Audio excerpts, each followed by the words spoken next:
You're just minutes away from something magical. Our AI is working hard behind the scenes to turn your child's story into a stunning, personalised book. While the magic unfolds, enjoy some exclusive highlights from our Storyverse Hub podcasts, real conversations with experts, just for parents like you. And here's a little bonus. When you buy a Storyverse book, you're automatically part of our Storyverse Hub for 3 months. That means exclusive access to podcasts like these, packed with expert advice to help your little one thrive.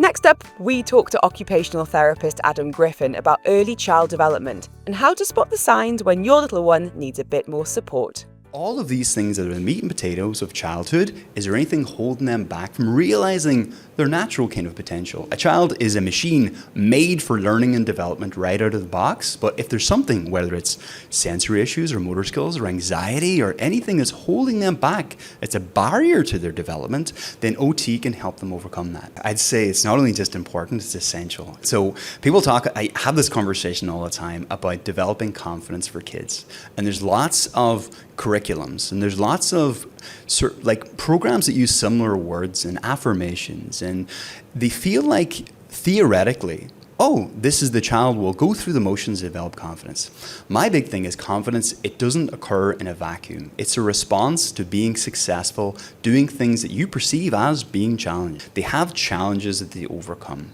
whether it's the dragging of the maths exam that's coming up in 2 weeks, or going to next week's karate class because they're super anxious and cried in the car for 20 minutes before going on last week. So it's these challenges that you need. You can't develop a little hero without having, if you imagine Batman, think of all Batman's villains. He's not Batman if he doesn't have those guys. They're a very important part to his story. The issue is not the motor skills of tying shoes. It's demanding bilateral integration, all these things. The issue is I have a lot of kids who come in and they've told themselves I can't tie my laces. So they put it off, and when they try, it gets confused and it just falls apart. And then they're usually, when this task is demanded of them, it's 8:30 in the morning and mom's going, "Where's your other shoe? We're late already." No fun at all. But if I can show them in my sneaky OT way how to tie their laces, I had a boy a couple of weeks ago who self-scripted, "I can't do this, Adam, I'll show you, blah, blah, blah." And I said, if you can do this, you pick the next task. Or if you can't do this, I'll let you pick every other task we do today. So then he was saying, as he was going through the motions, saying, it won't work. Oh my goodness, it worked. Playing right. He's playing wrong. It's like, this is an oxymoron. There's no such thing as playing wrong. Even if he's holding up the toy cars and spinning the wheels, and this is what he's into, then you'll find a way to get into the access his world through that play experience as a way to kind of have an easy start point, make it novel, interesting, engaging, and keep the motivation through the hard bits. Where it's more, that's interesting and all the rest, where it's actually very vital and gets you through a very specific impasse is, I'll have some kids working with challenging situations that they don't want to reflect upon. Maybe it's social skills or friendship skills. Maybe they keep losing their cool in challenging social situations. And this is played out again and again. When they're asked to reflect on this, it feels like they're being interrogated. They shut down, arms crossed, don't want to talk about it. The cognitive dissonance is too much. But if I can unpack this in something like a storybook or a role play or with teddy bears, there's some really nice curriculums as well and actual storybooks to talk about some of these subjects. It takes the emotional heat out of it. It directs that interrogation lamp away somewhere else. It's all about relatability, and it speaks to them and their personal story and how they see themselves to be. So you could have situations where the child is struggling in school with whether it's attentional difficulties or motor skills or anxiety, and they see themselves in the story, but not only themselves. Starting nursery can be a big step for children and parents. Here's Shiog from Little Land talking about how to emotionally prepare your child for their first day. All feelings are good. But we don't go to our child and say, "Oh, it's okay that you're angry, it's really good." We say, "I see you wanted to get that toy from Helen and you're frustrated." And that's validating. And that's frustrating for you, right? Doesn't mean I'm going to go to Helen and take the toy for you and get it for you. That's hard for you. Would you like to do something else while you're waiting for Helen to finish? Not keeping everything positive for the children, not fixing everything for the children. Because if I fix it for you, I've completely disempowered you. If you know you can sit with difficult feelings, you know you're strong, you know you can get through it, and you know you'll be supported. Absolutely amazing. And in what I've learned, especially in the last 10 years, I would say nearly essential. Books are storytelling. Teaching through story, through metaphor, through book. It's not like I'm giving you a lecture. I'm sharing a story with you. You learn from the story. And we used to hear this when we were young, the moral of the story is. But it was so much easier to hear a story about being kind, sharing, feeling frustrated, going to school. I don't understand what happens in school.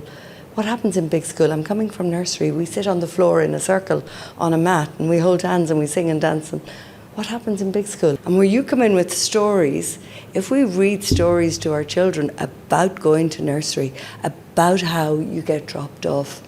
I don't tell children it's going to be really exciting and fun on the first days. I just tell them you're going to meet other new children and it's their first day too. And they're scared because they don't know. Let's see how Helen and Jane did on their first day in nursery. Let's read Helen and Jane. At the time, early years wasn't a very up and coming, trendy. It's not even trendy now, but now we know the science of it. We know that whatever happens between 0 and 6 influences what happens when you're 30, 40, 50. That's why people go to therapy, because of what happened or didn't happen. For me, I knew that what happened in childhood, the language we used with children, how we spoke to them, how we engaged with them, would affect them.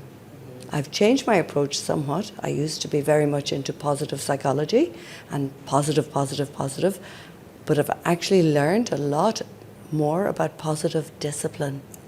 Are you wondering how much screen time is too much? Or how to help your child unplug?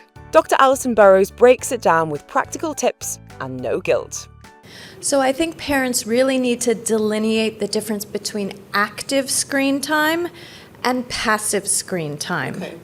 So active screen time is when the child is engaged and responding to what is happening with the screen.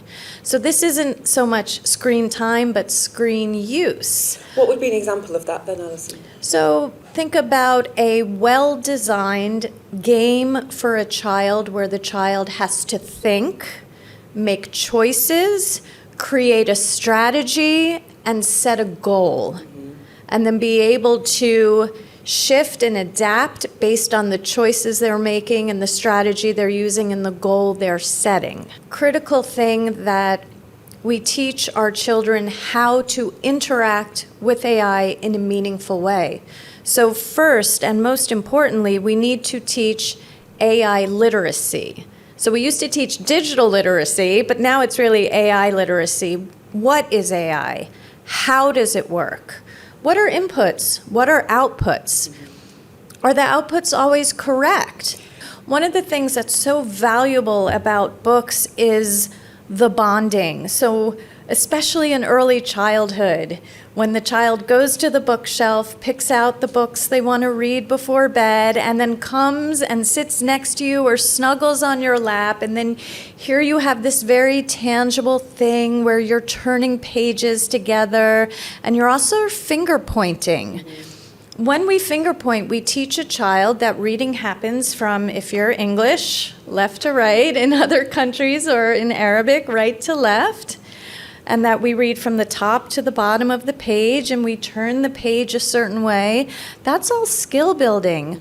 When we finger point on a device, we usually click something that takes us somewhere else, and now we've lost the story. I think it's very, very empowering for the child when it comes in the form of a story, because stories are not so abstract. Yeah. So when you put the child at the center of the story, the problem and the solution is about them, and then this gives them that experience of having one degree of separation from living this problem and solution, because it's happening through a story. The way a child learns to pay attention is by paying attention.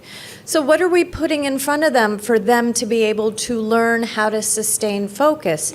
If we put 6 to 10 second videos in front of them that are repeating and repeating, how are they going to ever learn how to pay attention? Just a quick reminder, your personalised story is being crafted right now. The technology takes time to make sure every detail matches your child's name, age, and likeness. We'll let you know the moment it's ready. We know bedtime routines can be, well, a challenge. Here is sleep consultant Julie Mallon on how to make bedtime a little bit easier for everyone. When a baby's first born, they have a 25-hour sleep cycle. I did not know that. Yeah, and if a parent knew that, that would help them make sense. And it takes about 2 weeks of exposure to light and food to bring them round to a 24-hour cycle, but it's about 24. We know that in the first half of the night's sleep for our children, this is when the human growth hormone is released. So the deep, deep sleep. And that's where all those emotions get cleared out of the brain and all the learning that they've had during the day. That's where we're building the immune system, where the cytokines, that protein that's released to build the immune system, all that's happening in the first half of the night. And then the second half of the night is where we have a lot more rapid eye movement. Now, the rapid eye movement is so important for emotional processing. So, for example, if our children are consistently waking up at 5 in the morning, then their ability to process those emotions, to their impulse control, which is underdeveloped anyway, is really just struggling. Because sleep in its purest form is a learnt behaviour. It's like learning to drive, learning to swim, or learning to ride a bicycle. Nobody really gets into a car, turns the engine on, or very few, and then drives off. Nobody gets on a bike and pedals off. What we discovered was that if this little boy had 1 hour and 50-minute nap, he woke up at 5:15 in the morning. If he had 1 hour and 40 minutes, he woke up at 6:45. What parts of the brain benefit when a child is getting different elements of sleep, be it deep sleep, be it rapid eye movement sleep? Loving what you're hearing? This is just a small taste of what you'll find in the Storyverse Hub. Join our community and unlock exclusive blogs, podcasts, events, and special offers, all tailored for you and your little one. Hang tight, your illustrations are almost ready. We can't wait to show you your magical story where your child is the star on every page.